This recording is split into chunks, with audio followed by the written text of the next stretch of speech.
Jain Housing and Constructions Limited presents Jain's Anushree, Navalur. Luxury homes from just 58 lakhs onwards. Book now. தேர்தல் பணிகளுக்கான ஒரு செயல்வர்கள் கூட்டம்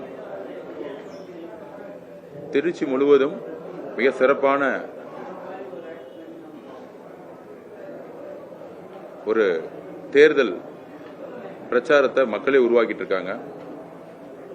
திருச்சி மட்டும் இல்ல 234 தொகுதிகளிலும் தலைவர் விஜய் அவர்களுடைய பிரச்சாரம் அரசியல் ரீதியா சொல்லும்போது அலைன்னு சொல்லுவாங்க. இது ஒரு குடும்ப அலையா மாறி ஒவ்வொரு வேட்பாளர்களும் தெரு தெருவா மக்கள்கிட்ட போகும்போது ஒவ்வொரு குடும்பமும் அம்மாக்களும் தாய்மார்கள் தன்னுடைய குழந்தைங்களோட வேட்பாளர்களை பார்க்கறாங்க. சந்தோஷமா தன்னுடைய மகன் எங்களுடைய தலைவர் விஜய் அவர்கள் ஜெயிக்கணும், தமிழ் வெற்றி கழகம் ஆட்சிக்கு வரணும், ஒரு மாற்றம் வேணும், திருப்பி எல்லா இடத்துலையும் ஒரு மாற்றம் வேணும். ரெண்டு கட்சிகளும் கொள்கைகளை பேசிட்டு ஆனா நிர்வாக ரீதியாக ஊழல் மட்டுமே உருவாக்கி திமுக ஒரு குடும்ப ஆட்சியை மட்டுமே உருவாக்கி ஊழலை உருவாக்கிட்டு இருக்கு. சொன்னதை எதுவுமே செய்யல. ஒரு மாற்றம் வேணும்னு சொல்லிட்டு ஒரு அரசியலை, புதிய அரசியலை, மாற்றத்திற்கான அரசியலை தமிழக வெற்றி கழகத்துடைய எங்கள் தலைவர்கிட்ட மிகப்பெரிய எதிர்பார்ப்போடு இன்னைக்கு தமிழக மக்கள் பெரிய சப்போர்ட் பண்ணிட்டு இருக்காங்க. அதோட வெளிப்பாடு தான் ஒரு 4 நாட்களுக்கு முன்னாடி திருநெல்வேலி தூத்துக்குடியோடைய மக்களுடைய ஆதரவு லட்சக்கணக்கான மக்களை ஒரே ஒரு இடத்துல கொண்டு வந்து ஒரு மாற்றம் வேணும்னு பதிவு பண்ணாங்க. அதுக்கப்புறம் காரைக்குடி, நேற்று கன்னியாகுமரி, எங்களோட தலைவர் குட் கவர்னன்ஸ், நல்ல அரசு எப்படி இருக்கணும், குட் கவர்னன்ஸ் சொல்லக்கூடிய ஒரு டிரான்ஸ்பரன்சியான ஒரு அரசு எப்படி இருக்கணும் அப்படிங்கிற வாக்குறுதி எல்லாம் நேற்று கொடுத்ததை பார்த்திருப்பீங்க. எங்களுடைய விஷன் என்ன, மேனிபெஸ்டோ என்னன்னு கூடிய சீக்கிரம் தலைவர் அவர்கள் வெளியிடுவார். திருச்சியை பொறுத்த வரைக்கும் நேரு அவர்களுடைய குடும்பம், மகேஷ் பொய்யாமொழியோட இன்னொரு ஃபேக்ஷன்ஸ், அதுக்கப்புறம் திரு மு க ஸ்டாலின் அவர்களுடைய நேரடி கண்காணிப்பில் நேரு அவர்கள் செய்யக்கூடிய நகராட்சி தொழில்களுடைய ஊழல்கள் ஆகட்டும், எல்லாமே அந்த குடும்பத்திற்கு இங்கிருந்து ஊழல் செஞ்சு எப்படி அந்த ஊழல் பணத்தால கடந்த பல்வேறு தேர்தல்களில் வெற்றி பெற்றிருப்பார்னு மக்களுக்கு தெரியும். இப்ப அந்த நேரு அவர்கள் குடும்பத்திற்கு எதிராக ஒரு மிகப்பெரிய மக்களுடைய எழுச்சி திருச்சி முழுவதும் தெரியுது. ஏன்னா இங்க இருக்கக்கூடிய ஒவ்வொரு தொகுதியிலும் வேட்பாளர்கள் சாதாரண வேட்பாளர்கள் இருந்தாலும் ஒவ்வொரு வீடுகா போகும்பொழுது குடும்பமா வராங்க. அதனால திருச்சியில் இருக்கக்கூடிய செயல்வெளி கூட்டங்களும் பயிற்சியும் இன்றைக்கு நடந்துகிட்டு இருக்கு. ஒவ்வொரு வீடா எங்கள் தலைவருடைய இந்த தொகுதியோடைய பிரச்சனைகள் இன்னைக்கு வரைக்கும் ஒவ்வொரு வீட்டிலையும் ஒரு வாட்டர் கனெக்ஷன், குழாய் மூலமா தண்ணீர் விநியோகிக்கப்படுறது கிடையாது. அதிகமான குடிசை பகுதிகள் இருக்கு. ஹவுசிங் போர்ட்ஸ் பிரச்சனைகள் அதிகமா இருக்கு. ரோடு இல்ல, நல்ல கவர்மெண்ட் ஸ்கூல்ஸ் இல்ல. இப்படி 50 வருஷமா ஒரு சீனியர் மினிஸ்டரா இருக்கக்கூடிய திருச்சி மாவட்டமே ஒரு பின்னோக்கிய மாவட்டமா இருக்கும் பொழுது நேர்மையான ஒரு நல்ல நிர்வாகிகள் வரணும், எம்எல்ஏ வரணும்னு மக்கள் நினைக்கிறாங்க. சென்னையில எப்படி மிகப்பெரிய மக்கள் அலை திமுகவோட கோட்டையை அசைச்சிட்டு இருக்கோம், அதே மாதிரி திருச்சியிலையும் மிகப்பெரிய மக்களுடைய தாய்மார்களோட அலை எங்க பார்த்தாலும் இங்க இருக்கு.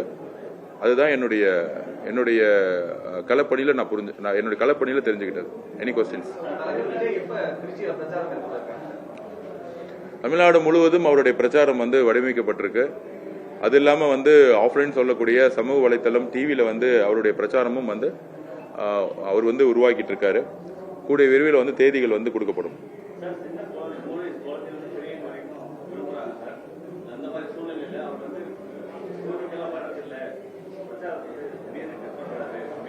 இல்ல, ஒரு தலைவர் தமிழ்நாடு முழுவதும் பிரச்சாரம் பண்ணும் பொழுது நாமினேஷன் பண்ணி முடிச்சுட்டு இப்பதான் வந்து போன வாரம் தான் வந்து அவர் வந்து திருச்சி ஃபுல்லா வந்து இருந்துட்டு போனாரு. உங்களுக்கு தெரியும் அவருடைய வருகை வந்து எந்த அளவிற்கு லட்சக்கணக்கான மக்கள் வரும் பொழுது காவல்துறை வந்து அதுக்கான ஸ்பெஷல் பிளான் பண்ணணும் ஆக்சுவலா. அதனால மாவட்ட ரீதியான பயணம் தான் அவரால் மேற்கொள்ள முடியுமே தவிர திருச்சியில் இருக்கக்கூடிய ஒவ்வொரு தெருக்கள் போகக்கூடிய சாத்தியம் இல்லாத சூழ்நிலை இன்னைக்கு இருக்கு. ஆனா வந்து எங்களோட தலைவர் வந்து அப்பயே பதிவு பண்ணாரு, எம்எல்ஏவா மக்கள் வந்து தேர்ந்தெடுக்கப்பட்ட பிறகு ஒரு கலெக்டர் ஆபீஸ்க்கு ஈக்குவலா வந்து ஒரு எம்எல்ஏ ஆபீஸ் உருவாக்கப்படும். அதுல அனைத்து துறைகளுக்கும் தேவையான ஒவ்வொரு தெருக்களிலும் மக்களுக்கு தேவையான அது எலக்ட்ரிக் ஒரு மின்சார பிரச்சனையாகட்டும், அதுக்கப்புறம் வந்து குடிநீர் பிரச்சனை. திருச்சியில எங்க பார்த்தாலும் காவேரி தண்ணீர் இங்க பக்கத்துல தான் இருக்கு. ஆனா தொகுதி மக்கள் இருக்கக்கூடிய ஒவ்வொரு வீட்லயும் வந்து ஒரு குழாய் தண்ணீர் கூட ஒவ்வொரு வீட்லயும் ஒரு குழாய் தண்ணீர் கூட இன்னும் வந்து கொடுக்கப்படாம இருக்கு. குடிசை வீடுகள் இன்னும் அதிகமா இருக்கு. இந்த மாதிரி வந்து ஒரு கவர்மெண்ட் ஸ்கூல்ஸ் வந்து பாத்தீங்கன்னா ஒரு தனியாருக்கு மையத்துக்கான ஒரு கவர்மெண்ட் ஸ்கூல்ஸ் இல்ல. இது மாதிரி அடிப்படை தேவைகளை இன்னும் வந்து நிறைவேற்றாம திராவிட மாடல் 2.0 சொல்லியிருக்காங்க. அதை ஆபீஸ் போட்டு ஒவ்வொரு மாசமும் வெற்றி பெற்ற பிறகு இங்க இருக்கக்கூடிய தொகுதி மக்களை வந்து சந்திச்சு அவங்களோட குறைய வந்து சரி செய்வன்னு வந்து சொல்லியிருக்காரு. ஆக்சுவலா கூடிய சீக்கிரத்துல திருச்சி கிழக்கு மட்டும் இல்ல தமிழ்நாட்டோட ஒட்டுமொத்த மேனிபெஸ்டோ ரிலீஸ் பண்ணுவாரு. அதே மாதிரி திருச்சி கிழக்குல என்னென்ன தேவைகள் இருக்கோ அதுக்கான வாக்குறுதியும் கூடிய சீக்கிரத்துல வந்து கொடுக்கறேன்னு சொல்லியிருக்காரு. அதுதான் அவருடைய பதிவா நான் சொல்றேன்.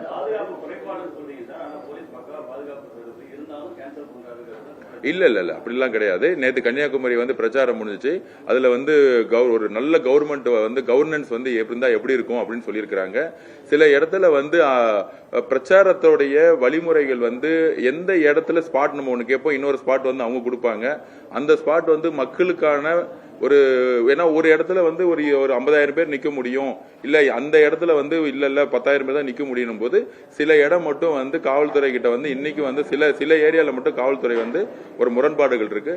அந்த இடம் மட்டும்தான் வந்து கடலூர் வந்து ரொம்ப குறுகிய சாலைகள், அந்த இடம் மட்டும்தான் பிரச்சனையாச்சு தவிர கன்னியாகுமரி போயிட்டு இருக்கு. திருப்பி பிரச்சாரம் வந்து நாளைக்கு இருக்கு. அவருடைய பிரச்சாரம் திட்டம் வரிசையா இருக்கு ஆக்சுவலா. சோ அதனால வந்து இது கேன்சல் எல்லாம் பண்ணப்படல. கரெக்டான வழிமுறையோட தான் வந்து ஒரு பிரச்சாரம் வந்து பண்ணிட்டு இருக்காரு. நேத்து கூட வந்து கன்னியாகுமரியில மீனவர்களுக்கான வாக்குறுதிகள், அப்புறம் வந்து ஒரு நல்ல குட் கவர்னன்ஸ் வந்து என்ன எப்படி வெளிப்படை டிரான்ஸ்பரன்சியா எப்படி இருக்கணுங்கிறத பதிவு பண்ணாரு. அதனால வந்து இது வந்து திமுகவுடைய எப்பயும் போல வந்து ஒரு போலி பிரச்சாரங்கிறத நான் பதிவு பண்றேன்.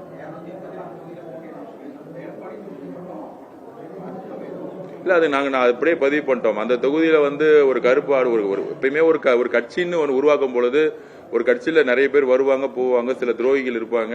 கண்டிப்பாக அதை நேற்றே பதிவு பண்ண. எடப்பாடி தொகுதியில அதிமுக கேண்டிடேட் இருக்கக்கூடிய எடப்பாடி அவர்கள் அந்த கேண்டிடேட்டை பேசி அவரை வந்து விலைக்கு எடுத்துட்டாரு. அது வந்து ஜனநாயகத்துக்கு எதிரான செயல். அதை கேட்டா அதை நான் செய்யலன்னு சொல்லுவாங்க. மக்களுக்கு தெரியும். அதுக்கு அங்க வந்து யாரை வந்து சப்போர்ட் பண்ணணும், என்ன பண்ணணுங்கிறது தலைவர் அவர்கள் கூடிய சீக்கிரத்தில் முடிவு பண்ணுவார்.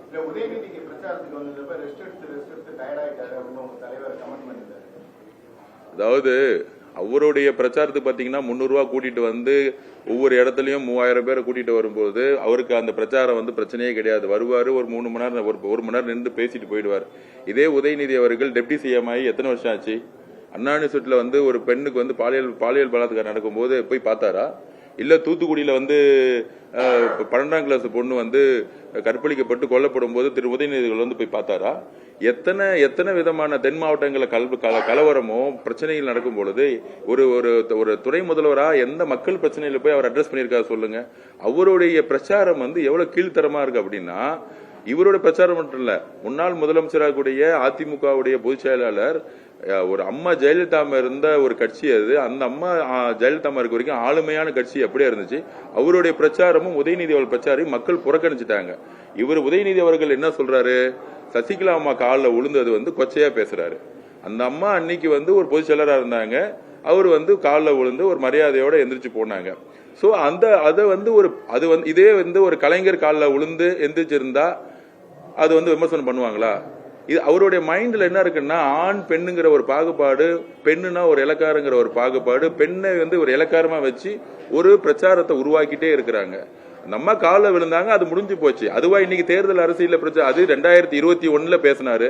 5 வருஷம் கழிச்சு திருப்பி அதே பேசுறாருன்னா பேசுறதுக்கு வேற ஒண்ணு இல்லைன்னு அர்த்தம். தன்னுடைய சாதனைகள் என்ன, பெண் பாதுகாப்பு நாங்க என்ன செஞ்சோம், 2 வயசு குழந்தைய ஒரு திமுக வந்து ரேப் பண்ணி கொலை செய்யும் பொழுது உதயநிதி அவர்கள் வந்து பேசினாரா, அந்த குழந்தை வீட்டுக்கு போனாரா? இந்த மாதிரி பிரச்சனைகள்லாம் பேசாம 2021 உதயநிதி பிரச்சாரம் என்ன இருந்துச்சோ அதே எதிர்கட்சி தலைவராக கூட எடப்பாடி சாமி பார்த்து இதே நான் திருப்பி கேட்கிறேன், கலைஞர் ஐயா காலில் விழுந்து எத்தனையோ பேர் வந்து அமைச்சராக இருக்காங்க, எங்களுடைய தாத்தா காலில் விழுந்துதான் இவர் அமைச்சரானாரு, நான் இப்படின்னு ஒரு கேலியா பேச முடியுமா? அவரு விழுந்தாரு, முடிஞ்சு 21 முடிஞ்சு போச்சு, அதை பேசினாரு. ஆனா 2027 அதை பத்தி அவர் பிரச்சாரம் மேற்கொள்றாரு, நையாண்டி பண்றாரு, கிண்டல் பண்றாரு, பெரியாரின் வாரிசுன்னு சொல்றாங்க, அண்ணாவின் வாரிசுன்னு சொல்றாங்க. இப்படியா பெரியாரும் அண்ணாவும் வந்து இப்ப பிரச்சாரம் பண்ணிட்டு இருந்தாங்க மக்களுடைய பிரச்சாரத்தை? என்ன மாதிரி கட்சி? இந்திய இருமொழிக்காக போராடின கட்சி, சமூக நீதிக்காக போராடின கட்சி, சாதிவாரி கணக்கெடுப்பு ஏன் நடத்தலன்னு வந்து உதயநிதி அவர்களால் பிரச்சாரம் பண்ண முடியுமா? நீட் வந்து ஏன் ஒழிக்க முடியலன்னு நேரம் பிரச்சாரம் பண்ண முடியுமா? மதுரையில் மெடிக்கல் காலேஜ் இன்னும் கட்டலன்னு பிரச்சாரம் பண்ண முடியுமா? சோ எந்த விதமான ஸ்கீம்ஸும் நிறைவேற்றாம பழைய கதையிலே வந்து அவர் காலில் விழுந்தாருன்னு அவரை வந்து கொச்சையா பேசுறதுக்காக ஒரு பண்றாரு. அதை வச்சுக்கிட்டு அதிமுக பொதுச் செயலரா இருக்கிறவரு அந்த ஒரு இன்ஸ்டாகிராம்ல ஒரு ட்வீட் நடந்துச்சுன்னு சொல்லிட்டு அதுலயுமே ஒரு பெண்ணை மையமா வச்சு இவர் பால் டயர் குடிச்சாரு, நடிகைகளோட இருந்தாரு. இந்த மாதிரி தனிப்பட்ட விமர்சனங்கள், தனிப்பட்ட ஒரு பெண்ணை நோக்கிய விமர்சனமும் ஒரு பிரச்சாரமும் தமிழக அரசியல்ல எந்த அளவுக்கு இவங்க எல்லாம் அரசியல் இருந்து ஒரு அனுபவசாலியான அரசியல்வாதிங்கிறாங்க, ஒரு பெரிய மு.க. ஸ்டாலினோட பையனுங்கிறாங்க. இந்த மாதிரி பிரச்சாரம்லாம் வந்து மக்களுக்கு தேவையானதா? எவ்வளவு பிரச்சனைகள் டெய்லி வந்து போயிட்டு இருக்கு. அதை பத்திலாம் எதிர்கட்சியா இருக்கக்கூடிய இபிஎஸ் ஐயா அவர்களும் பேச மாட்டேங்கிறாங்க, மு.க. ஸ்டாலின் புல்லன்னு சொல்லிட்டு இருக்கக்கூடிய உதயநிதி பேச மாட்டேங்கிறாரு. சோ அவங்களுக்கு எங்களுடைய தலைவர் பிரச்சாரம் பண்ற முறையை பாருங்க. குட் கவர்னன்ஸ் எப்படி இருக்கணும், நாங்கள் வெளிப்படை தன்மையான ஆட்சியை உருவாக்குவோம், மீனவர்களுக்கு என்ன 8,000 20,000 ரூபாய் கொடுக்கிறோம், இந்த மாதிரி வாக்குறுதிகளான ஒரு பாசிட்டிவான பிரச்சாரம். இது வரைக்கும் எங்களோட தலைவர் யாராச்சும் ஒருமையிலையோ தனிப்பட்ட வாழ்க்கையிலையோ ஏதாவது பிரச்சாரம் பண்ணிருக்கிறா? இவர்களோட ஊழலையும் நிர்வாகத்தையும் குறை சொல்லும் போதே அந்த பிரச்சாரம் டிவியில நார்மலா பேசும்போதே 5 கோடி பேர் பாக்குறாங்க. அது உங்களுக்கே தெரியும். ஒரு பிரச்சாரத்துக்கு போனா 10 லட்சம் பேர் வராங்க. சோ அப்படி இருக்கும் பொழுது அவருடைய பிரச்சாரங்கிறது 4 டிஸ்ட்ரிக்டோட பார்டரை கண்ட்ரோல் பண்ணணும். கிட்டத்தட்ட 4-6 எஸ்பி ஒர்க் பண்ணணும், டிஐஜி ஒர்க் பண்ணணும், அங்க இருக்க கமிஷனர் ஒர்க் பண்ணணும். நேத்தே பாத்துறீங்க, கன்னியாகுமரி காவல்துறைக்கு என்னுடைய அன்பார்ந்த நன்றிகள். எந்த அளவிற்கு பைக் ஆக்சிடென்ட் ஏன் நேற்று நடக்கல? ஏன்னா முன்னாடி ஒரு வண்டி போச்சு, ரைட் சைட்ல வந்து ஒரு பெட்ரோல் வந்துச்சு, லெப்ட் சைட்ல ஒரு பெட்ரோல் வந்து பின்னாடி வந்துச்சு. இது முன்னாடியே செஞ்சிருந்தா இன்னும் இத்தனை பைக் ஆக்சிடென்ட் நடந்திருக்காதுல்ல. இதுதான் நாங்க ஆரம்பத்தில் சொன்னோம். இன்னைக்கு மேடம் அர்ச்சனா பட்நாயக் மேடம் ஒரு நல்ல தேர்தல் அதிகாரி வந்து டிஜிபியும் கமிஷனரையும் ஹோம் செக்ரட்டரியும் மாத்தின பிறகு இன்னைக்கு எஸ்பிக்கள் எல்லாம் மேல இருந்து டெல்லியில சென்னையில இருந்து டைரக்ஷன் வராம இன்டெலிஜென்ஸ் ஆபீசர் மாத்தின பிறகு சென்னையில இருந்து டைரக்ஷன் வராம அந்தந்த மாவட்டத்துல அழகா நிர்வாகம் பண்றாங்க. திருச்சியில இருக்க காவல்துறை கூட நாங்க நன்றி சொன்னோம். ஏன்னா அந்த அளவிற்கு மக்களை ஆர்கனைஸ் பண்ணி யாருக்கும் எந்த இழப்பு இல்லாம பண்ணாங்க. சோ நாங்க ஏதோ குற்றச்சாட்டுக்காக சொல்ல, எங்களுடைய பிரச்சாரம் மக்கள் கிட்ட, லட்சக்கணக்கான மக்கள் கிட்ட எங்கள் தலைவர் பிரச்சாரம் எடுப்படுது. உதயநிதி அவர்கள் ஏன் தன்னுடைய தந்தை முதலமைச்சர் ஸ்டாலின் அவர்கள் இங்க திருச்சிக்கே வந்தாரு, டீ கடைக்கு போனாரு, 10 பேர் கூட போய் பார்க்க போல. அப்ப நாங்க எங்க தலைவர் திருச்சியில நடக்க முடியுமா? இதுதான் எங்களோட பிரச்சார வழிமுறை. மக்கள் 77க்கு அப்புறம் மிகப்பெரிய மாற்றத்தை விரும்புறாங்க. இதை நீங்கள் 4ஆம் தேதி கள நிறுவனத்திலிருந்து புரிஞ்சுக்குவீங்க. அதனால அவருடைய பிரச்சாரம், அவர் பேசுறதெல்லாம் பெண்ணை இழிவுபடுத்தக்கூடிய ஒரு பிரச்சாரமா போயிட்டு இருக்கு. அந்த பெண்ணை ஒரு இழிவுபடுத்தக்கூடிய பிரச்சாரத்திலிருந்து வெளியே வர சொல்லுங்க. மக்களுக்கு எதிர்காலத்தில் வந்தா என்ன செய்ய போறோம், நாங்கள் என்ன செய்தோம் தைரியமா சொல்லுங்க. ஏன்னா அவர் வந்து துணை முதலமைச்சரா அப்பாயின்மெண்ட் பண்ணப்பட்டவர் அவங்க அப்பானால. அப்ப அவருடைய பொறுப்பும் கடமையும் ஸ்பெஷல் ஸ்கீம்ஸ் என்ன பண்ணாரு, ஸ்பெஷல் ஸ்கீம்ஸோடைய துணை முதலமைச்சர் அவர் என்ன ஸ்பெஷல் ஸ்கீம்ஸ் வந்து என்ன அவர் துறையில பண்ணி கொடுத்தாரு? இது வரைக்கும் எதுவும் பண்ணல. அதனால பழைய 21 என்ன பேசினாரோ அதே ஸ்கிரிப்ட பேசுறாரு. இதுக்கு அரசியல் அறிவும் ஞானமும் இல்லாத ஒரு துணை முதலமைச்சரை தான் மக்கள் பார்த்துட்டு இருக்காங்க. அதோட பிரச்சாரமே ஒரு கீழ்த்தரமான பிரச்சாரம் பதிவு செய்யறோம். நெக்ஸ்ட்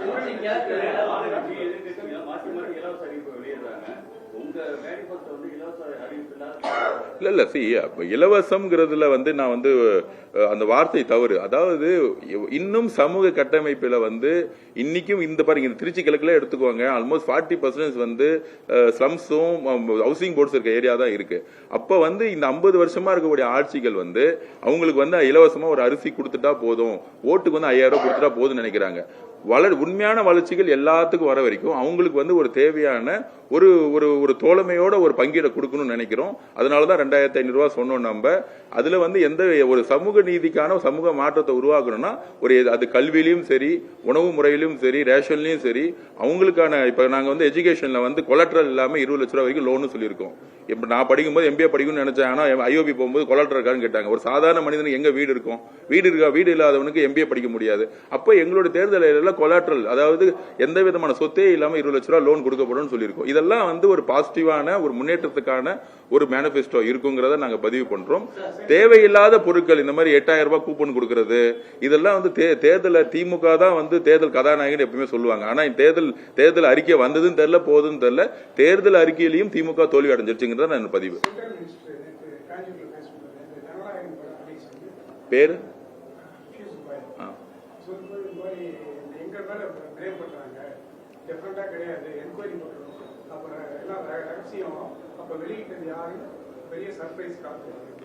இல்ல, இது அதாவது தமிழக மக்களுக்கு தெரியும். இதுல 2 பேர் கூட்டு சதி இருக்கு. ஒன்னு திமுக, இன்னொன்னு பிஜேபி. 2 பேர் இந்த விஷயத்துல சேர்ந்துக்கிட்டாங்க. அதை திருப்பி நான் பதிவு பண்றேன். 73, 74 காலகட்டங்களில் இதே கலைஞர் வந்து உலகம் சுற்று வாலிபன் படத்தை பெட்டிகளை வந்து எப்படி வந்து திருடிட்டு போனாங்க, ரவுடிகளை வச்சு எப்படி வந்து அந்த படத்தை ரிலீஸ் பண்ண விடாமன்னு உங்களுக்கு தெரியும். நீங்க ஒரு சீனியர் ரிப்போர்ட்டர். ஆக்சுவலா அதோட அதே பிரதி தான் MK ஸ்டாலின் அவர்களும் ரெட் ஜெயின்ங்கிற ஒரு நிறுவனத்தை வச்சுக்கிட்டு தமிழ்நாட்டுக்கு எல்லா படம் 52 வாரத்துல 50 வாரம் ரெட் ஜெயின் படம் மட்டும் தான் ரிலீஸ் ஆகும். நீங்க தேட்டர்ல எந்த படத்தை வேணா பாருங்க. ஆனா 2021க்கு முன்னாடி 10 வருஷம் எத்தனை படம் ரிலீஸ் ஆயிருக்கும்? அப்ப MK ஸ்டாலின் முதலமைச்சரான பிறகு தன்னுடைய அதிகாரத்தினாலதான் பணப்படத்தை வச்சு இத்தனை படத்தை ரிலீஸ் பண்றாங்க. அப்ப ஏதாவது ஒரு பிரச்சனைனா குரல் கொடுக்கறதுக்கு நடிகர் தயங்க மாட்டாங்க. ஏன்னா குரல் கொடுத்தா உடனே அவன் கால் ஷீட் கேன்சல் போய்விடும். அந்த மாதிரி சினிமா துறையை தன்னுடைய ஊழல் பணத்தால் கண்ட்ரோல் செய்யப்படுது. அப்ப எங்களோட தலைவருடைய கடைசி படம், அவருடைய வேர்வை, அவருடைய ரத்தம் சிந்தி படத்தை எடுக்கும் பொழுது படத்தை முதல் ரிலீஸ் பண்ண விடாம ஒரு சாதாரண விஷயம் 3 சீனை கட் பண்ணணும்னு சொல்லியிருக்காங்க. அதை வந்து ஹைகோர்ட் ஃபர்ஸ்ட் என்ன சொன்னாங்க? ஹைகோர்ட் வந்து நீங்க வந்து சென்சார் போர்டு வந்து நீங்க கட் பண்ணிட்டு கொடுத்துருன்னு சொன்னாங்க. ஆனா 2 மணி நேரத்துல சென்சார் போர்டு போய் ஆர்குமெண்ட் பண்ணி ஸ்டே வாங்கினாங்க. சுப்ரீம் கோர்ட் வரைக்கும் போச்சு. அதுக்கப்புறம் குழு போட சொன்னாங்க. இன்னி வரைக்கும் குழு போடவே இல்லை.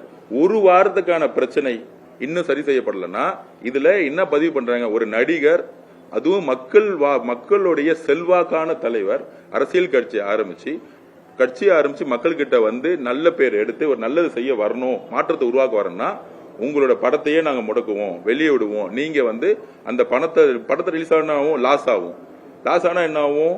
அங்க இருக்க ப்ரொடியூசர்ல இருந்து 2000 குடும்பங்களுக்கு பாதிப்பாகும். அப்புறம் அதனால என்ன ஆகும்? இவரோட மன வலிமையை நம்ம டச் பண்ண முடியுமா? அவருக்கு பிரஷர் கொடுப்போம், அவருக்கு மன அழுத்தத்தை கொடுப்போம். ஆனா அதெல்லாம் மீறிதான் நேற்று கன்னியாகுமரியில என்னுடைய அரசு தனிப்பட்ட பிரச்சனை பத்தி அவர் பேசவே இல்லை. என்னுடைய அரசு எப்படி இருக்கும், என்னோட நிர்வாகம் எப்படி இருக்கும், மக்களுக்கானதாக இருக்குங்கிறத அந்த சப்ஜெக்டே பத்தி பேசாம என்னுடைய தனிப்பட்ட பிரச்சனையை நான் பாத்துக்கிறேன். எனக்கு எவ்வளவு லாஸ் வந்தாலும், எனக்கு எவ்வளவு அழுத்தம் கொடுத்தாலும், எனக்கு வந்து நான் கண்ணீர் சிந்தினாலும், ஆனா வெளியே வரும்பொழுது நான் மக்களுக்காக போராடுவேன்னு சொல்லிட்டு அவர் போராடிட்டு இருக்காரு. கண்டிப்பாக யாரெல்லாம் அழிக்கணும்னு நினைக்கிறாங்களோ எம்ஜிஆர் கிட்ட இருந்து ஒண்ணு கத்துக்கணும். கலைஞர் 200 MLA வச்சிருந்தார், பெரிய கட்சி வச்சிருந்தார், அதிகாரம் இருந்துச்சு. ஆனா தனியால எம்ஜிஆர் ஒரு கட்சி ஆரம்பிச்சு மக்கள் சப்போர்ட் பண்ணாங்க. ஏன்னா கலைஞர் கிட்ட உண்மை இல்லை, எம்ஜிஆர் கிட்ட உண்மை இருந்துச்சு. இந்த அழுத்தங்கள் எல்லாம் பராசக்தி படத்தை ரிலீஸ் பண்ணாங்க பிஜேபி சப்போர்ட்டோட. ஜனநாயகன் படம் ரிலீஸ் ஆகல. ஆனா வந்து முதலமைச்சர் MK ஸ்டாலின் சொல்றாரு நாங்க பிஜேபி எடுத்து நிக்கிறோம். ஆனா அவனுடைய பேரன் இன்பநீதி மகன் உதயநிதியோட படத்தை அழகா ரிலீஸ் பண்ணி படத்தை லாபம் பண்ணிக்கிட்டாங்க. சோ இந்த அரசியல் மக்களுக்கு தெரியும் எவ்வளவு அழுத்தங்கள் கொடுத்துட்டு இருக்காங்க. நாங்க மட்டும்தான் திமுகவுடைய 26 கட்சி கூட்டணி, அதிமுகவுடைய 10 கட்சி கூட்டணி, பிஜேபியோட 10 கட்சி கூட்டணி, இன்னொரு கட்சி நம்மள எப்ப பார்த்தாலும் திட்டிகிட்டே இருப்பாங்க. 35 கட்சி கூட்டணியை நாங்க வந்து தனியா நின்று மக்களுக்காக எதிர்த்து நின்று போராடிட்டு இருக்கோம். உறுதியாக சொல்றோம், எங்களுடைய மத சார்பற்ற சமூக நீதி கொள்கையில் உறுதியாக இருப்போம். எந்த காலத்திலும் நாங்கள் பிஜேபியோட இணைய மாட்டேங்கிறத ரம்ஜானுடைய நோம்புலயே அவர் சொல்லிட்டாரு. அதனால இந்த மாதிரி ஒன்றிய அமைச்சரா இருக்கவங்களுக்கு தமிழ்நாடு பாலிடிக்ஸ் பத்தி தெரியாது. ஏதோ வெக்கேஷனுக்கு வர மாதிரி வந்துட்டு நம்ம பேசக்கூடிய மொழியும் தெரியாது. அவங்களோட பிரச்சனையே என்னன்னா தஞ்சாவூர்ல வந்து கோதுமை விதை எடுத்துட்டு வந்து விதைச்சிட்டு கோதுமை விளையும்னு நினைக்கிறாங்க. தஞ்சாவூர்ல நெல்லு தான் விளையும், அரிசி தான் விளையும். இங்க நார்த் இந்தியால இருந்து வர அரசியல் இங்க எடுப்படாதுங்கிறத திரு பியூஷ் கோயல் அவர்களுக்கு நான் சொல்லிக்கிறேன்.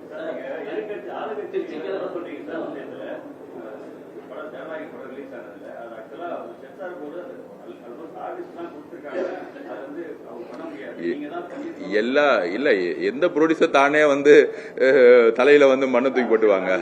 இல்ல அதெல்லாம் கிடையவே கிடையாது. அதெல்லாம் சும்மா சொல்றது. எல்லா ஒன்றிய அரசுடைய எல்லா நிறுவனங்களும் இண்டிபெண்டன்ட் பாடிங்கிறாங்க. அப்படிலாம் ஒரு பாடியே கிடையாது. உங்களுக்கே தெரியும் எந்த பாடியை எதுக்காக யாருக்கு எதிராக யூஸ் பண்ணுவாங்கன்னு உங்களுக்கே தெரியும். ரெட் ஜெயினால இங்க இருக்கக்கூடிய 5000 சினிமா தேட்டர்ஸ் கண்ட்ரோல் பண்ணப்படுதா இல்லையா? அவங்களை மீறி நீங்க ஏதாவது ஒரு படத்தை ரிலீஸ் பண்ணீங்கன்னா உடனே இபி டிபார்ட்மெண்ட் நோட்டீஸ் அனுப்பும், கமர்ஷியல் டிபார்ட்மெண்ட் நோட்டீஸ் அனுப்பும். இல்ல எந்த 5 கோடி ரூபாய் 6 கோடி ரூபாய் படத்தெல்லாம் ரிலீஸ் பண்ண முடிஞ்சா? இது வரைக்கும் 100 படம் இன்னும் ரிலீஸ் பண்ணாம நின்றுட்டு இருக்கு. எப்படி 2011 அன்னைக்கு 10 குடும்பம் சினிமா இண்டஸ்ட்ரி கண்ட்ரோல் பண்றாங்களோ இன்னைக்கு ஒரே ஒரு நிறுவனம் உதயநிதி அவர்கள் சினிமா இண்டஸ்ட்ரி கண்ட்ரோல் பண்ணிட்டு இருக்காரு. இதுவே ஒரு ஜனநாயக எந்த ஒரு அதிகாரமும் வெற்றி பெற்ற பிறகு முதலமைச்சரான பிறகு அவர் பதவியேற்றுக்கிறது என்ன? தெரிந்தோ தெரியாமலே அதிகாரத்தை வச்சு எந்த விதமான தொழிலோ எந்த விதமான சம்பாத்தியமும் பண்ணக்கூடாது. ஆனா ஜெயிச்ச பிறகு 2021 ரெட் ஜெயின் நிறுவனம் எந்த அளவுக்கு கோடிக்கணக்கான ரூபாய் லாபம் பார்த்திருக்கு. அவங்க பேலன்ஸ் எடுத்து பார்த்தாலே தெரியும். சோ இந்த மோசடி, அதுவும் இல்லாம முன்னாள் முதலமைச்சர் ஸ்டாலின் சொல்றாரு என்னுடைய அக்கௌண்ட்ல வெறும் 10,000 ரூபாய் தான் இருக்குங்கிறார். இது மக்கள் நம்புவாங்களா? எவ்வளவு பெரிய பொய் இது. கையிருப்பு 40,000 ரூபாய் இருக்குங்கிறாங்க. அவருடைய வீடு, அவருடைய வாகனம், அவருடைய வசதியான வாய்ப்புகள் வெறும் 10,000 ரூபாய் வச்சிருக்காங்க. கம்யூனிஸ்ட்காரங்க தான் அந்த 10,000 ரூபாய் உண்மையிலே வச்சிருப்பாங்க. அவங்களுடைய வாழ்க்கை முறை எப்படி இருக்கு? மு.க. ஸ்டாலினோட குடும்பத்தோட வாழ்க்கை முறை எப்படி இருக்கு? சோ இந்த மாதிரி நாடகத்தனமான அரசியலை உருவாக்கிட்டு இருக்காங்க. நாங்கள் உறுதியாக போராடி மக்கள்கிட்ட மாற்றம் எதிர்பார்க்குது.